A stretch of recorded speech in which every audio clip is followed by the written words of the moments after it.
We're in.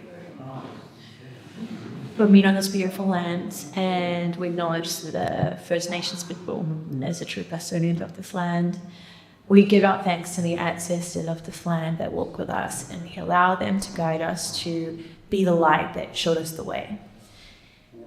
We also acknowledge our ancestors that walk with us. We are the dotted line from the past and the dotted line to the future, so we are in a great pivotal position of change, transformation, evolution. We are honored to serve. Amen. Amen. Amen, sis. Thank you, sis. Episode 1. What? Wow. We should definitely bring light to some things because, I mean, I don't know about you, but there has been 2024. We knew it was going to be the young year. We knew it was going to be big. Did you know? Yeah. Did I? Yeah, no, for sure. I mean, it feels like there's lots of big themes kind of shifting, healing, change, transcendence, transformation, all at play. You know, that's what I'm feeling tuned into. Everyone defines big in a different way. Definitely. But those are the themes, I think, that I mean by big anyway. I've seen so many things change, jobs, relationships, location, people, lives. And with so much going on in the world, I think there's a pivotal point of choice. Like, also we are in a great league of understanding where we've come from, because there's so much consciousness around and awareness, and we are getting there and we're becoming more and more aware. But the gravitational pull towards my purpose, your purpose, is I think what has brought us here today.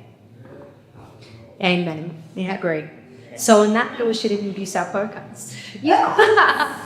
Welcome to Diary of an Artist, with 2 soul systems. It's our soul sister hour. Yeah. So we kind of have 2 names in a way, because like our secret method is soul sister hour, because this is for us as much as our soul sisters out there and soul brothers. Yeah. But it's Diary of an Artist because we kind of want to unveil as creatives. We want to peel back the curtain on conversations that we were already having, that we felt were really healing for us in real time. Yeah. And then we felt like, I think a lot of people would want to be a fly on the wall. And we had so much joy and healing that we were like, this is something to be shared. Definitely. That was really the catalyst for creating a podcast, right? And if you think about the essence of transformation, it's always a thought, which is words that you tell yourself or words that you get reflected back by someone. Mm-hmm. And in those choice of interpretation, like, we process and evolve and choose to change. And that's where I think the podcast, speaking, letting our words out, not holding back, soulful style, which was like abbreviated shh. Yeah, I love that. I was like, maybe it's shh. Do you remember that? Yeah, we got a few very cute behind the scene real-time footage of that moment. Yeah. And it was cool because you happened to come to my house after the shoot that we did for the networking thing. Yeah. And organically it was the new or something. Full moon or new moon? One of those. One of them. Yeah. Epic times. Yeah. And we thought, we will dedicate this Sunday together, spent just to really be in each other's company, because that seldom happens. Like, it really was like a rare opportunity for us. Yeah. It was just orchestrated. Like, after the shoot, do you want to come to my house? I'm just like, 5 minutes. Sure, let's have some lunch and sit down, and then you will walk back to the house and then come back to the house, and then we just kind of literally had tea upon tea. I think what happened was, because it was a new moon or a full moon, I still can't remember which one, but we decided, let's do a ceremony together. Yes. And let's plant some seeds. Yeah. And we went to write some things, and that led to a conversation, and then we were like, this would make a really cool podcast. Would you like to share what you do and all the things that you do in your day. Well, we will share. We will share what we do. Well, we will intro ourselves. Yeah. I think you should do this. Yes. I define myself as a person that stopped living for a status and started living actually from a point of pain that was so unbearable that it caused me to have to do something about it. Like, I had this beautiful lineage in my life. I'm fortunate enough to come from very humble beginnings, growing up in a very, very modest, like, welfare system home, broken homes, all those, like, childhood things where you go, when I grow up, I'm gonna be rich and successful, I'm gonna be smart, this and that. And I grew up to be that, and I became a scientist. And I did that for 13 years, thinking that was going to be my pole, my podium where I reach, and that's like my thing. And I got to that thing, and as soon as I got to the thing, the world around me that I was doing it for, and by that I mean my mom, was diagnosed with cancer. And through that journey, I realized that the thing that I was chasing to become so important in this simple life means nothing to me. And then I was in so much pain, also like discontinuing. That was like my momentum and my striving. And also now it's like I had nothing in my control. And losing my mom. And that was the defining moment of me choosing to heal my pain, because that pain, I could never, ever, ever experience that pain. I would never want to experience it again. And I couldn't look at anything else other than like that point, that destructive, the point of life. And I chose to heal myself because it was either healing or it was I'm done. I'm leaving. I think physically I'm going to check out this earth. And I realized in my healing journey, which took 8 years, that healing is not something that we actually understand. We don't understand it. We think we understand it. But the defining moment for me came when I actually realized who I was, not in my mind and not in the concept of this world, but I actually, in my meditation practice, I sat and I just continued the me dialogue.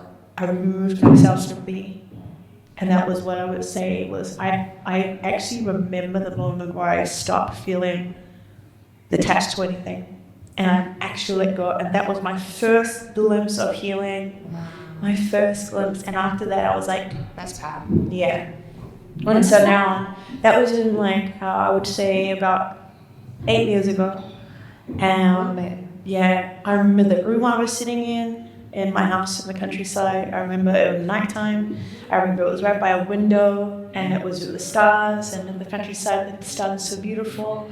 And all I could do was like, I just wanted to meditate all night, because either I was going to lean towards substance abuse or break myself and other means. Or I was going to sit with it, and I actually love sitting with it. I know it sounds really intense, but I love intensity. I want to always learn. If something doesn't feel good, I want to be like, why? How can I fix it? Well, that's a superpower right there. And that's something we can talk about. I think that's something that we can talk more about on the podcast. Learning to love, to lean in to the discomfort and pain, and how powerful that actually is. Because that's hard. Yeah. But I don't want to take away from your story. So that was just a little side note. So, yeah. So then, I mean, that's big. Yeah. And there's so much to talk about. But yeah, it's such a beautiful, vulnerable, intimate way to begin the sharing of Neha on this podcast. Because I do think that's who I am. It's like that defined moment for me of finding who I am. And when you say who is Neha, it's like I'm not a status or a name or this or that. I'm a person trying to remove myself from all attachments and actually just serving like this thing called life through this thing called the soul. And in a roundabout way, it was me going, I realized what healing feels like, And I loved it. And I did that for 8 years in solitude in the countryside by myself with my dog. For 8 years I healed by myself, living with no one else. And then I came to Melbourne. I got transferred because there was a little, I manifested it. I was like, there was a window of opportunity for me to stay in that safe environment, or I could have a transfer to another power station. I'm working in the mines as an environmental scientist. And I thought to myself, I'm really comfortable and happy here, but this happiness has to be shared. So when I moved from that role to another role, and I started seeing, okay, this is now the real life, and I see people and their day-to-day, and the city living is so different. You know, people in the city are very, like, it's chaos, it's different, and I came for this comfortable, sweet life. And so COVID happened, literally, the end of that year when I moved, I got my transfer, and COVID happened, 2019. 2020 was like the height of it, like really wrapping up, people being so uncertain. And towards that end of journey, I was like, I'm going to do something to help people with mental health, because I could see it everywhere and I could see myself in everyone. And I was like, I'm going to do something for this. And long story short, I founded Artful Yoga Gallery, and it was my dream and my dedication. And kind of like I think of it as like the Taj Mahal for my mom, like that's the temple, you know, and that's really why. One more thing I want to say, I need to work on. I'm the lunatic kind of comes up. I'm obsessed, like almost I can't see anything else, and I'm working on allowing myself not to be so here trying to fix everything all the time, especially like this world. Like I need to learn to come back, and that's why I spend time with you that day. But was not something I'm like, I do not have 5-6 hours one day, never ever. And that was like a point of like reflection, like this is for me. But then look at the beauty that we still produced, and it actually becomes more than us. Yeah. So in a nutshell, that's what I'm, that's what I am. And from now. Amazing. And also just a little bit about Artful Yoga to give context to anyone who's discovering this podcast for the first time, doesn't know the space. What It's a place where I would say deep healing happens. So it's the first of a kind personal development art gallery.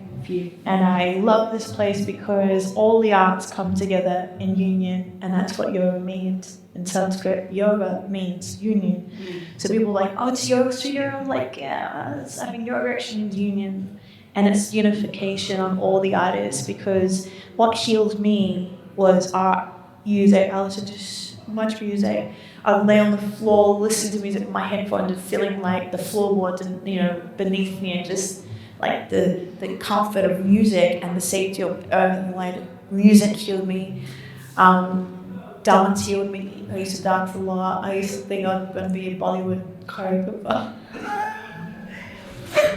I swear to God, I had all set down.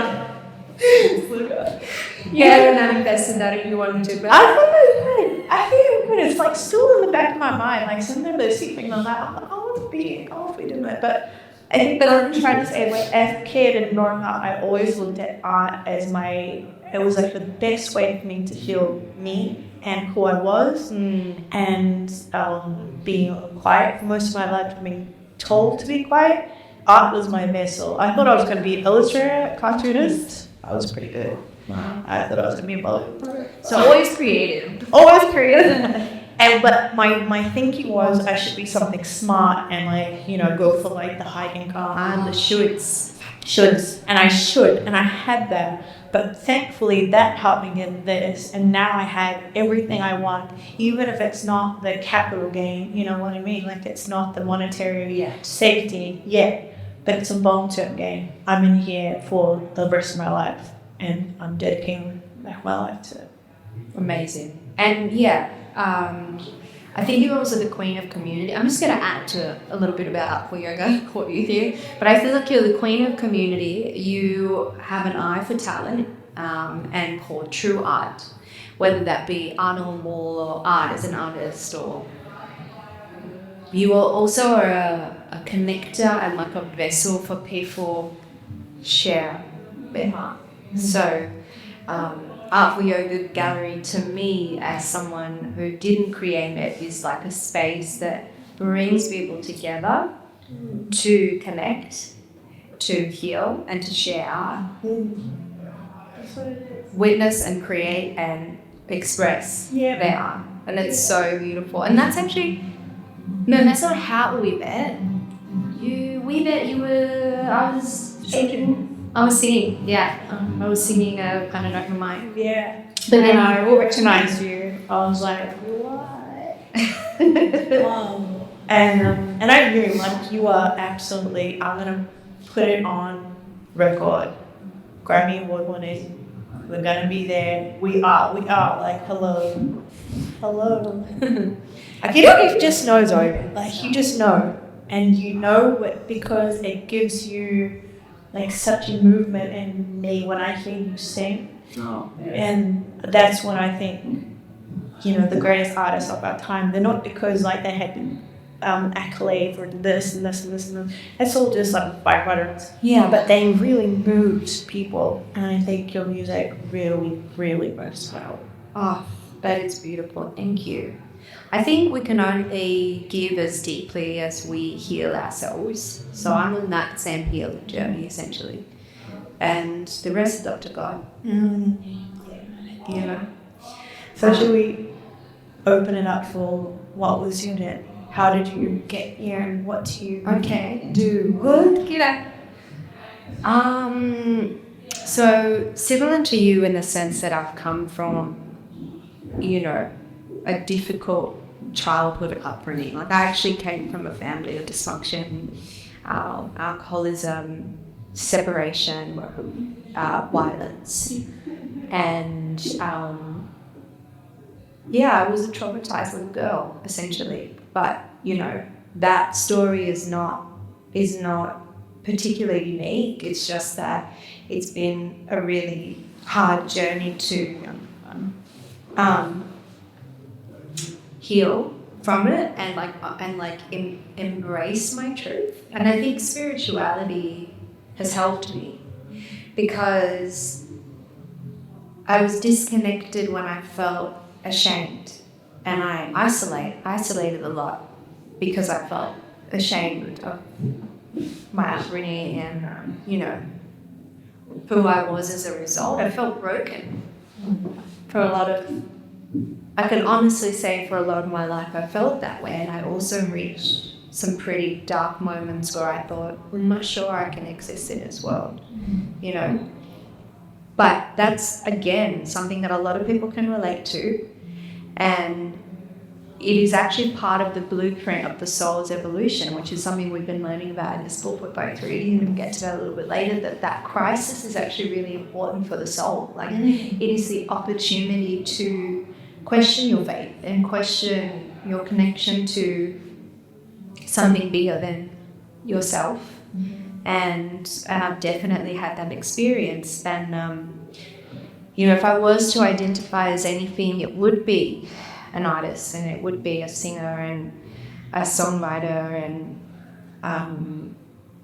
that is the gift that has been bestowed upon me. And it took me a really long time to say that's been gifted to me. It's not like about how good I am, or no, that's actually my gift, and that's how I can serve, because I was given that. I was born with that voice. Well, I was born with this voice. You know what I mean? Like, my job is to use it.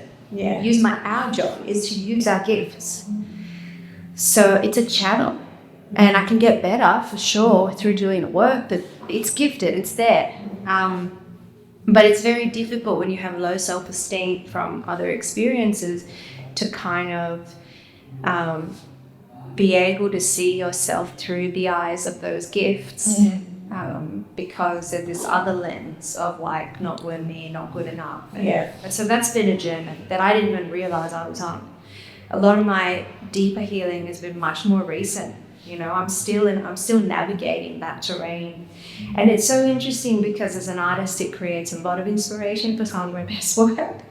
And I'm like, Because it truly does. Yes. You know, it truly does. But only when I'm prepared to go there.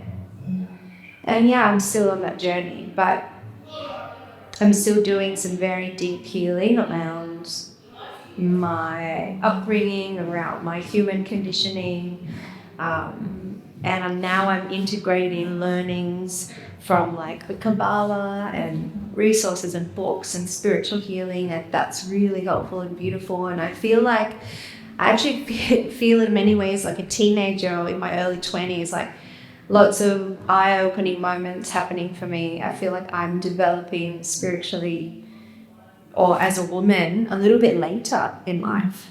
And I don't know, that just seems to be my journey, my timing, God's timing. What do you mean by coming into being a woman? I feel like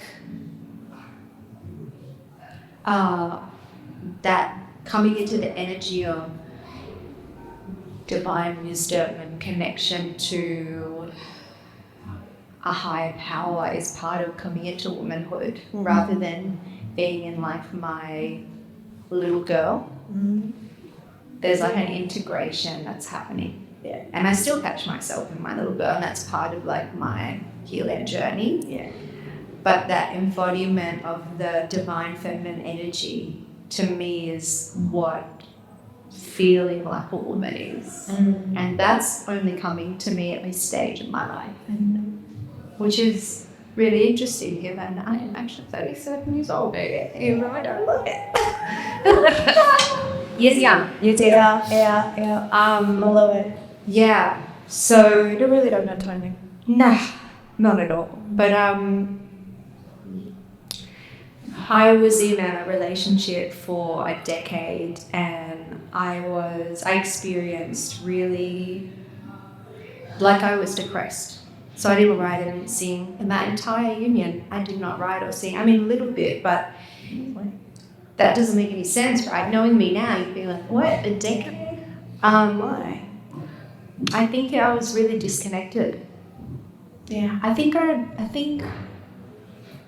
I'd given up on myself already, and honestly, I didn't think I really deserved what I truly wanted, and I ended up living a life that was completely out of alignment.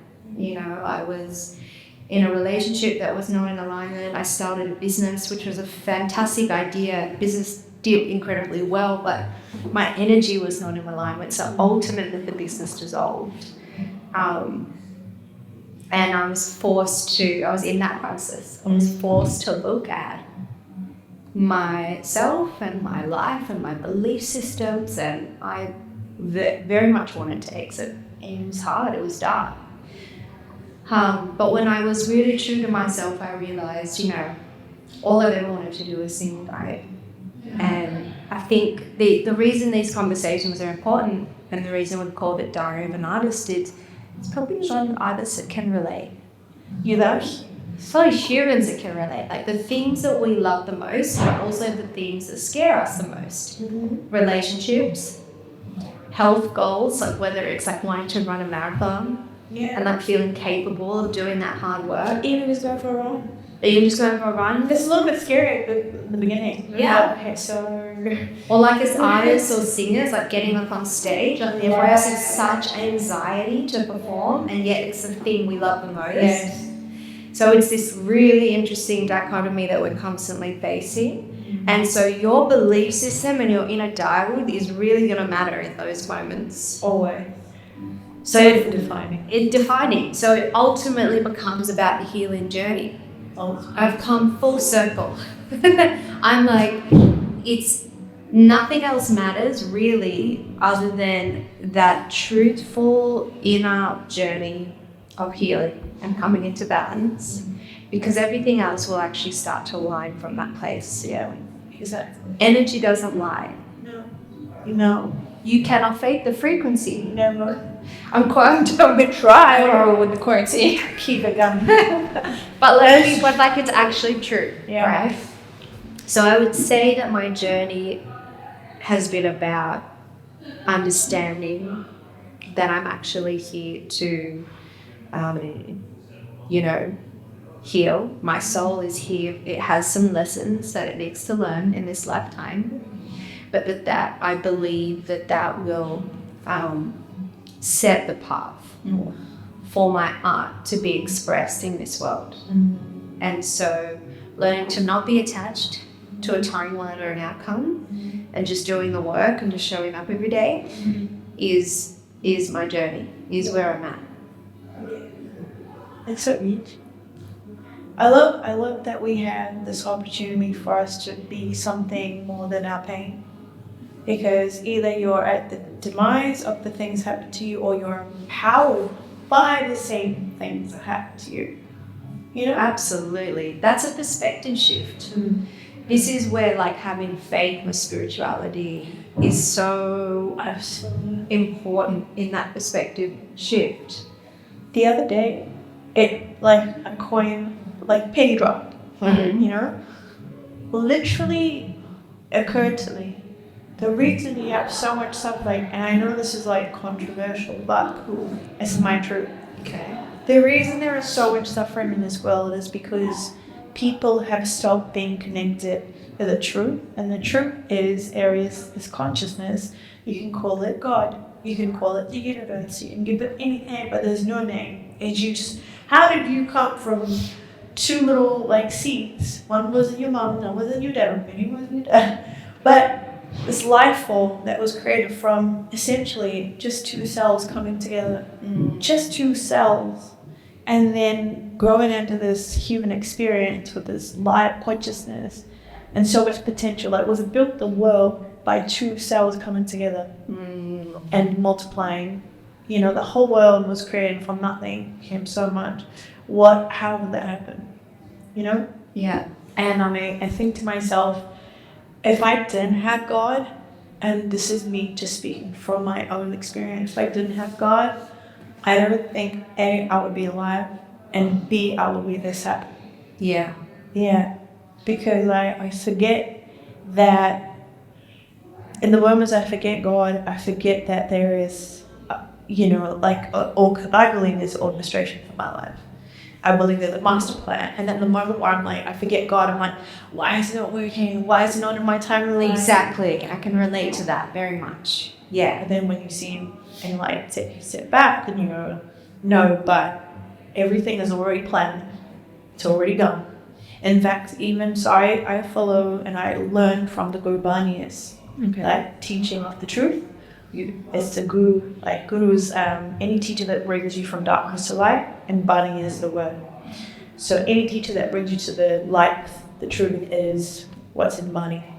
And it says, in fact, for the 1,000 buildings, thousands of years and years and years that we had this planet and beyond, that we will have sustenance of this world, it's already written. And all we are these master like players on this, call it a chessboard of life, or just like these, like chess pieces almost. And it's just to play. Because if you really see it, when you look back, even when you're like flying in an airplane and you see like the little houses, the cars, this and that, it's like we're just like these tiny little ants on this big thing called life. I'm like, yeah, it's just a master play. And we're here for a moment, and I'm in this role, I'm in this bodysuit, and I'm with this name. But when I go, it's like nothing ever happened, But we do have something to be said by the continuation of what I had, or you or anyone else has been able to help the world with, or hinder the world with. I think energy is just 2,000 why. I think what you put into the world is what sustains. And we're just here to sustain good energy and light energy. And that's why we forget who we are, because we think it's so much about me. Like, but I can go tomorrow. And if I go tomorrow, that's okay. It's inevitable. One day I'm going to go. But what energy did I bring? And what did I leave? What energy did I leave behind? Yeah. And that's what makes a difference for me when I get caught up in that BS. Yeah. Well, so what I'm hearing, what everything you've been talking about is actually our need to take responsibility for ourselves, which is a big part of the healing journey. And like I've also been reading about, I've been learning about Kabbalah and that those principles, and it really resonates with me. It overlaps a lot with principles of yoga, and it's a lot about how our soul comes to this lifetime with a purpose for evolution and transforming its darkness into light. And so the beautiful thing about the teachings of the Kabbalah is that any opportunity, any time you are faced with darkness, is actually an opportunity to transform darkness into light. So in that moment of darkness is your lesson.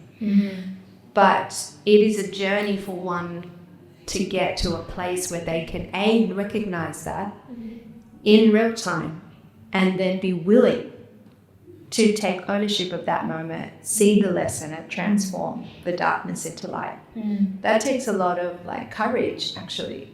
It's kind of easier, definitely not anywhere near as rewarding, but easier to, I guess,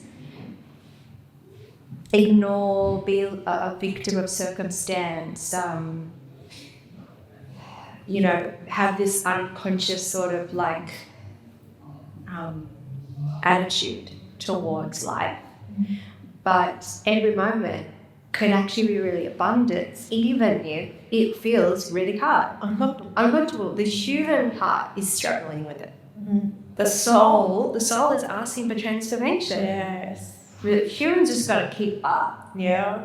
It's like we think it's something. It's like I was saying to someone the other day, because people ask each other all the time, "How old are you?" It's such a common, and often they're not really listening for the answer. But these days, if I have an exchange with someone where they're like, "How have we been?" I can always say I'm well and mean that, because my definition of well, is, well, I'm looking after myself, I'm doing my work. I might have had a really tough day, and I might have been crying this morning, I felt some deep sadness. But I'm well because I took that opportunity to do some really deep healing and working through things. And to me, that's well, that's conscious, that's mindful. So shifting again the perspective on what is well. Yeah. Well doesn't mean everything's going to plan even. I don't know the plan. God knows the plan. He said, I have a vision. I really don't know how, when, and with who. I will find out. We all, I have desires, and I'm learning to be clearer on what that vision and what those desires are. But the journey to getting there, I believe, and through the teachings that I'm with as well, that resonate with me, is about being present to each day. And our triggers are our teachers as well, right? So they're opportunities to transform. And that's what I mean about responsibility. It's leaning in. It's like you said, you enjoy the intensity of the stillness of feeling everything while you are transmuting pain in that moment. And that's really powerful. Whereas we live in a society that normalizes avoidance, that normalizes addiction, numbness, and we've all been there. We've all had, we all have a version, because of the human condition. I feel that we all have a version of ourselves that either needs a vice or needs to escape or doesn't want to do the work. Yeah. But I think the journey is learning to be, as you said, honest. Yeah. Honest with ourselves so we can take responsibility. Because through that transformation, then we can serve. In balance, I can serve. Out of balance, I can't serve. Yeah. In balance, I can express. You will hear, feel my heart. Out of balance, you won't. That's true. It's even not even heart, a lot, and it's everything. It's everything. When you walk into your room, how you eat your food, how you pick up the phone, how you respond to a message, how you drive your car, everything is the reflection. And we really want to use this diary of an artist to go what is in my diary this week? What is the thing that we are transforming and willing to look at? Because in that we liberate and we go accountability, and we said responsible. I am responsible for my thing to work on. So what would you say you'd like to share? What are you finding yourself working on this week? What's in your diary? It's actually a really vulnerable share today. So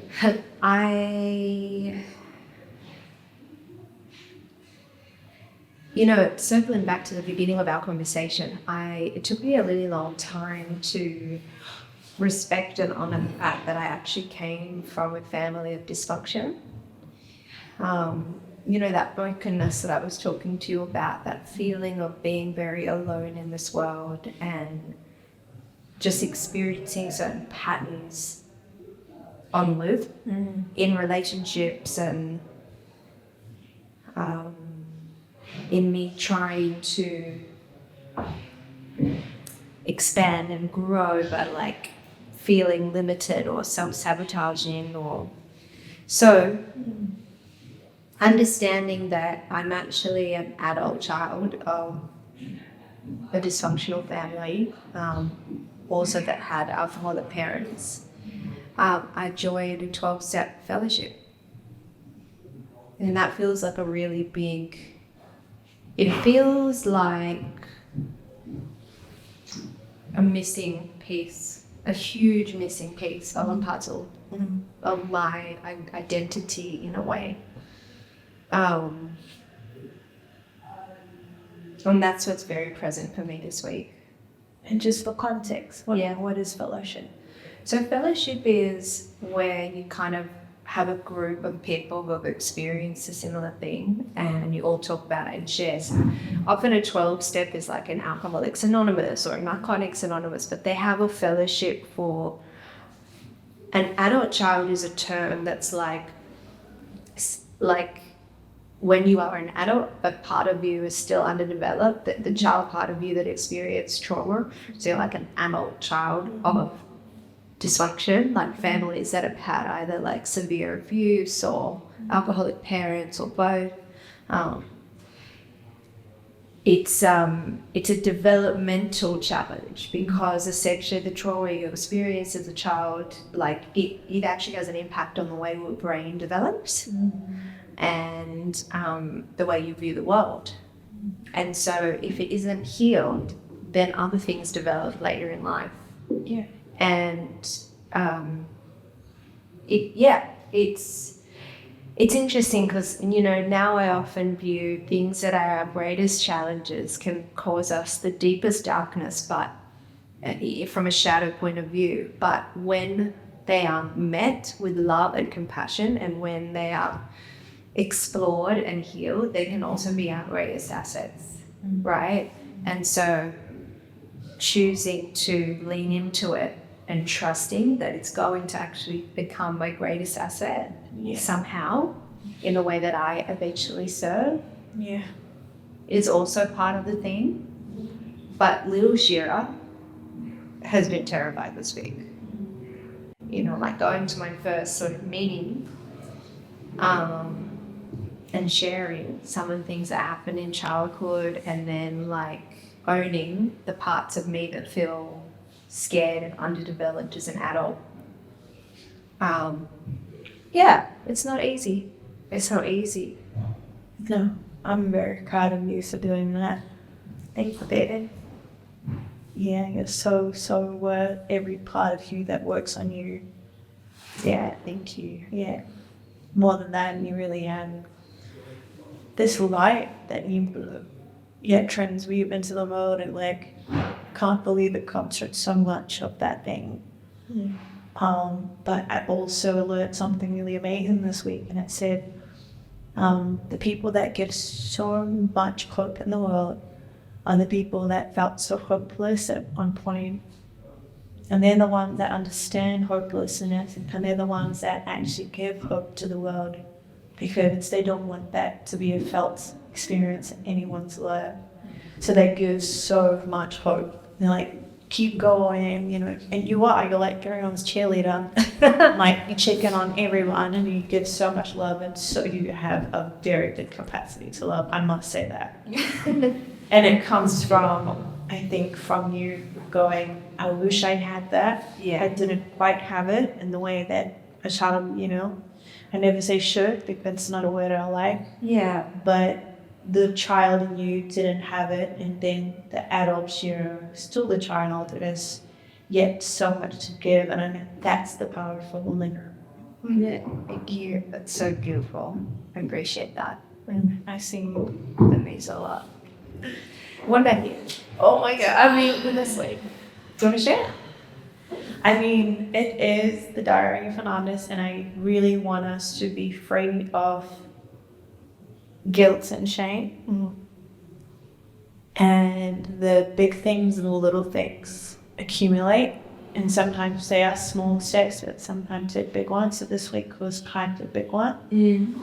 And it was that I have this amazing ability to love so many people, and I love loving on people, but I fear, or I have limitations when it comes to loving those in my most inner circle.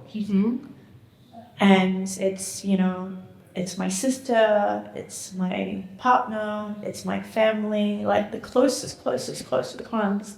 I love them madly, but I don't have the ability to intimately show it. Okay.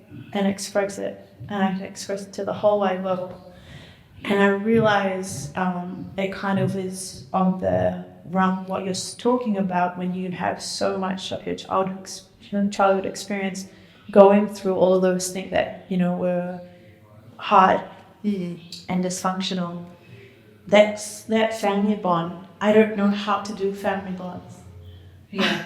All I've learned all my life is how to do external. I can become your best friend and your family and your but you're not my blood, So you can also detach from me healthily. Yeah, or anyone. I can love openly because it's a new learning.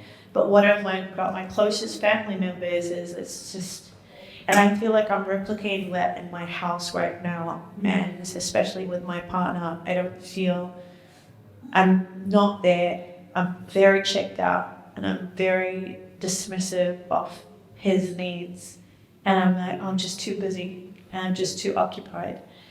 So I've been visiting that theme, and I don't have the answers yet. Okay. I just don't. I don't have the answers yet, but I'm exploring it, and how I'm exploring it is I've never been to therapy.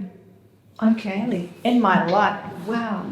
I went to one counseling session after my mom passed. One. Really long. And that was so awful of an experience, because I do think, in my experience of Western medicine and treatment and services, they're a little bit void of cultural understanding. Right. And so I'm speaking to this older white woman, and she looks at me, and I have this, ability to sit still and not be so, all over the place. But inside, she has no idea. So she said to me, she's like, "You're doing really well." Yeah, and that you would have just been like, I'm in the wrong room. She doesn't understand. And that's the worst feeling for someone who needs to share these, to feel like you don't see me. You don't see me, exactly. And I think I need to find a good therapist, so I'm going to find a good therapist. And I need to resolve my issues of intimacy, for sure, physical intimacy. I feel very numb, and I don't feel. I mean, I think I applaud you for wanting to do something that can feel a little bit scary and outside of your wheelhouse. So therapy is not something you've done, and the one experience you've had was not that great. The fact that you're willing to go and explore that is amazing. And I'm definitely a cheerleader for therapy. Well, you and I often come from different ends of the spectrum, because our healing journeys, the way we go about things, or we meet in the middle. Yeah. It's really funny. But therapy, I'm very well versed in the land of therapy.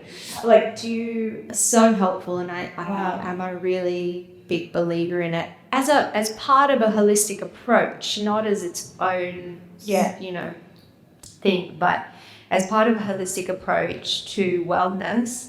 And look, like any relationship, it's really important to find the one that you have a really good fit with. And that, I think, where a lot of people get deterred from the therapy route is that they have that negative experience and they don't continue exploring until they find someone that they have that connection with.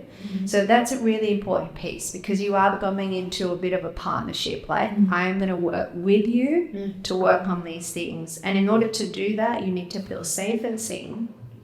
And so it might take it's an investment of your time and your resources, your money, to actually go to a few sessions until you discover that person that is like, yes, I feel safe in this room. This person can ask me hard questions and I will struggle and I will feel uncomfortable, but I'm willing to go there, because that's what you're doing in therapy. You're going to someone who's, neutral in the sense that they're unbiased, they don't have any affiliation to you or your past, and they are trained and they understand psychology and they understand, and they can ask the right questions for you to find answers. Yeah. Right?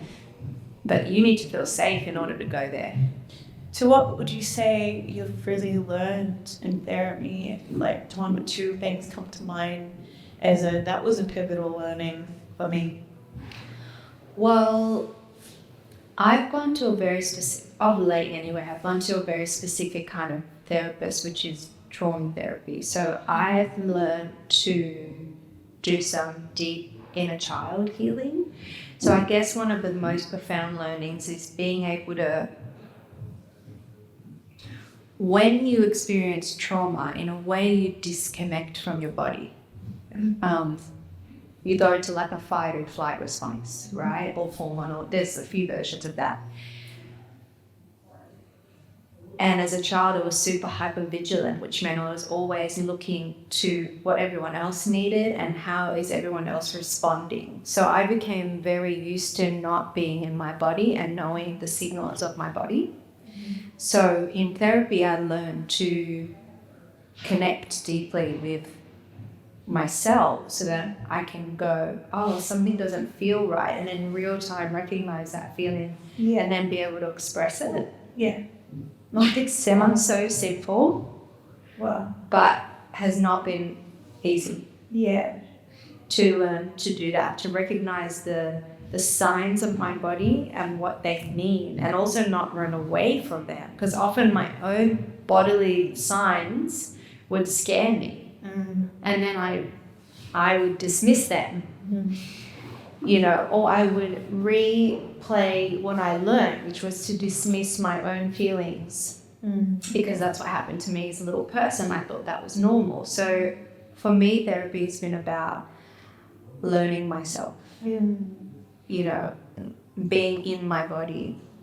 And then the second thing is connecting with my inner dialogue, so that I could shift that dialogue.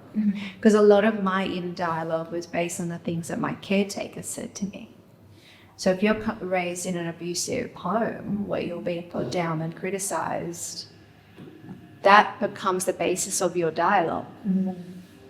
So rewiring that. So firstly, it was unpacking it, recognizing what was there, unpacking like what was mum's, what was dad's, what was my brother's, what's actually my dialogue.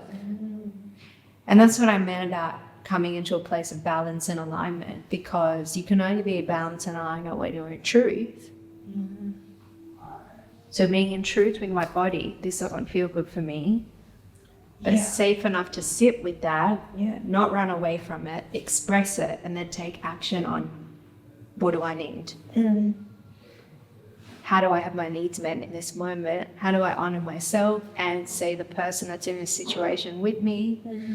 It's such a journey, honestly. I know that word is overused, but the steps towards being able to be more of a functional human. Yeah. whatever that means. Yeah. Yeah. Does that kind of answer your question though? Very much. I guess it helped me ask better questions too. Like when you said, this is what's happening for me, let's say, you said I'm struggling with intimacy with the people I love the most. So my therapy brain went, oh, okay, why don't you journal on what's this really about? Yeah. That's like the therapist question. What's this really about? And that sounds quite broad, but if you sit with that, Yeah. if you actually sit with that and journal on that, Yeah. you will find the truth. Yeah. I feel like I already know, but it's like hard to say it. Okay, well, there you go. It's hard to admit it Okay. because I'm confused whether my truth is my brain or my heart. You know?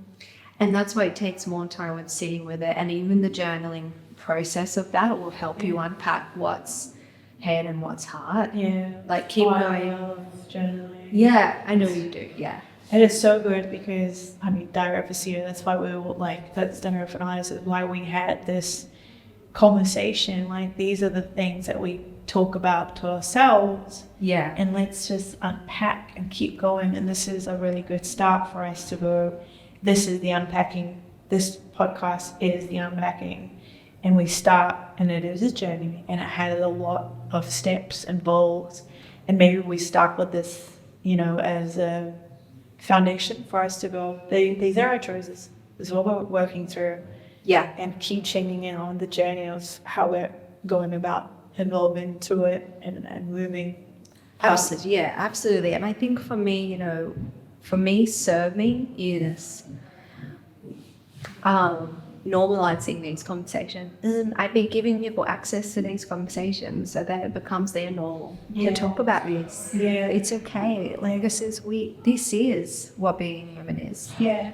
Let's talk about it. You don't have to suffer alone. I suffered alone for the longest time. I didn't feel safe sharing my truth or show that I was suffering. I masked a lot and it drained my energy.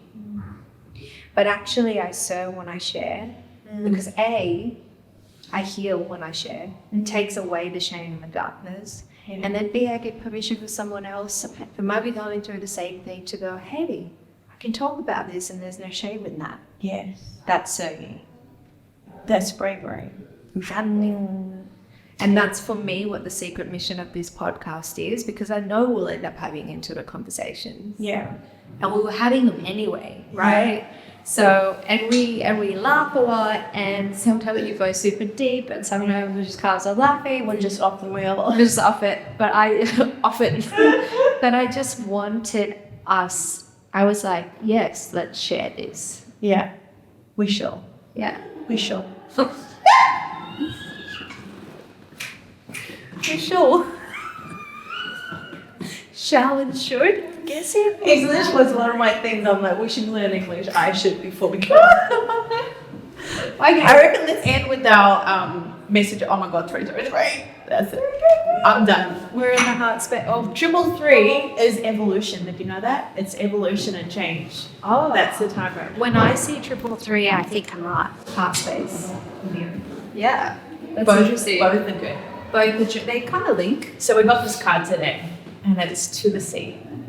And it flew out at us just before we were going to start this podcast. I was like, let's start with a bit of a clue as to where we should be guided next. So to the sea, 24. I'm so grateful for this moment. I just love this so much. I'm so happy. I feel like we have definitely like helping this healing process for each other. It is like what we needed. An honest person to say honest truths. Yeah. Because we have a lot of beautiful people and they love us and hold us and we have that for each other. But honestly, that truth piece is the missing link. Yes, and the safety with the truth. Yeah. Like we are safe here. Yeah. And we are creating a safe space. Yeah. That's so about it. Yeah. All right. Our message. What you got for us? It says, to the sea, being in flow, returning to source, recognizing how pieces fit together, a natural pattern of events. The message Isn't it wonderful when you feel yourself in the flow of life? When events and conditions seem to engage you in a way that is fluid and effortless. This card reminds you that going with the flow that we just talked about, not our timeline of gods, Yes. is exactly what you need to do right now. Ride the wave of opportunity formed by perfect conditions. Allow trust and faith to guide you forward as you flow like a river into the sea of life. Relationship message. There are points in a relationship when you have to decide to go with the flow rather than dictate the course you share with another. Can you let go of the need to have things your way and allow the relationship itself, your combined goals and desires? I feel like this part's just for Shira. Dear Shira, can you let go of the need to have things your way and allow the relationship itself, your combined goals and desires, to steer the ship? Okay. Can you both transcend your personalities and allow the partnership to form its own identity, its own energy? Wow. Now is the time to relax and see where this mutual journey leads. Wow. This was our card. This is our card. I mean, even the conversation that we had before the podcast, and now we got this card, is wild. Yeah. Because we're literally practicing what we preach. Like, we had a chat before we started and we cleared the air on some things that we were struggling with In our relationship. in order to get this project off the ground, which I think is like amen to us. Like, I love that we could do that and did that. Yeah. And that's what makes this relationship so special. But I feel like I want to write a song that's called Flow Like the River. Outro. So this is our prosperity message. Okay. Everything seems to work out when you stop scrambling and allow the sea of opportunities to wash over you and wake you up to your most prosperous potential. To get into the flow, you need to address your beliefs about abundance and money. The true meaning of your personal currency lies in your skills and your talents and your abilities. And most importantly, your core beliefs. Here we are. Everything flows from your inner world and is reflected in the outer one. We just talked about that too. We did. When grateful to serve, which we are, you align your prosperity consciousness with a higher consciousness. You can expect miracles. Everything you need will come to you easily. That's beautiful. That is beautiful. Yeah. And then last one, protection message. Okay. When you have your external conditions appear to block every attempt to move forward, there is no hidden message for you to decipher. Like the ocean, the tides of experience ebb and flow. You are in natural cycle, so know that things will flow again in due course. What a beautiful card. Thank you. Thank you. We did it! I love you. All right, so we have to wrap our first episode with an outro, sort of like promoting our next episode, basically. Which is epic. Yeah. So episode 2 is actually going to be live. Yeah. We're doing it live in this incredible venue. So this is called The Roma. It's like a really cool experience style hostel. And they have this gorgeous rooftop, and our second episode is actually, by the time this goes live, we'll be promoting our second episode, right? So there'll be a link somewhere here where you can get a ticket if they're not already sold out, because we know people. But basically on the 29th of September, we do our second episode live. We're going to have some special guests. Yeah. I will be performing just to give us my but we've got a really cool lineup for episode 2. Yeah. And you know, our intention with this podcast is that this is episode 1. So this is us in the flow, in conversation. So as this podcast evolves, we would like to see some incredible guests join us. We're going to have sort of like some tiny desk experiences, some like aversion experiences. We'll be talking about the resources that are helping us heal. We'll be sharing books that we're reading. We'll do more card reading, meditations. Yes, all the good stuff, all the juicy stuff. Yeah. And we're really excited. And well, I'm speaking for both of us. We're really excited. No, we haven't. And this was such a beautiful chat because we had an idea where we wanted to go, but it was real time us. And it just feels really special. So Thank you for being like part of my life too. thank you. And keeping it real with me. It's like such an honor to have gifts of humans in your form and many forms like you, but also the forms that I need for my soul's evolution. You know, not just keep it safe and comfortable. Like you're like, go on. Go on. And I like it. It's I love good. that. It's good. And I can't wait to see the transformation you but the way that we both transform, you know, both of us. In all the big ways and small ways.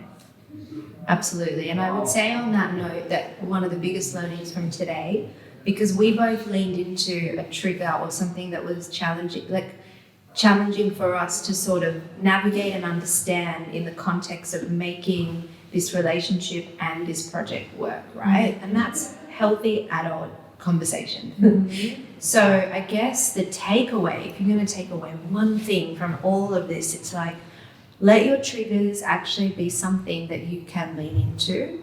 It's really, really scary. It's easier said than done. But often the gold is in there. If you can just find the courage to lean in and go, okay, like I had a whole process with myself of what was going on with me so that by the time I came to you, I could express it without it being like, you know, and it was like, this is what's going on. And I was like, this is my stuff and this is what I need from you. Yeah. And that's years of therapy to get to that point, honestly. But I was really proud of myself. Yeah. And it allowed us to then go into a more intimate space and for you to share and be like, well, this is what I need and this is what I need to own it. That's beautiful. And the relaxing and the flow actually came from that. Yeah, because we allowed it to be free. So we lean into our discomfort and we grow. We grow from there. We transmute our darkness into light.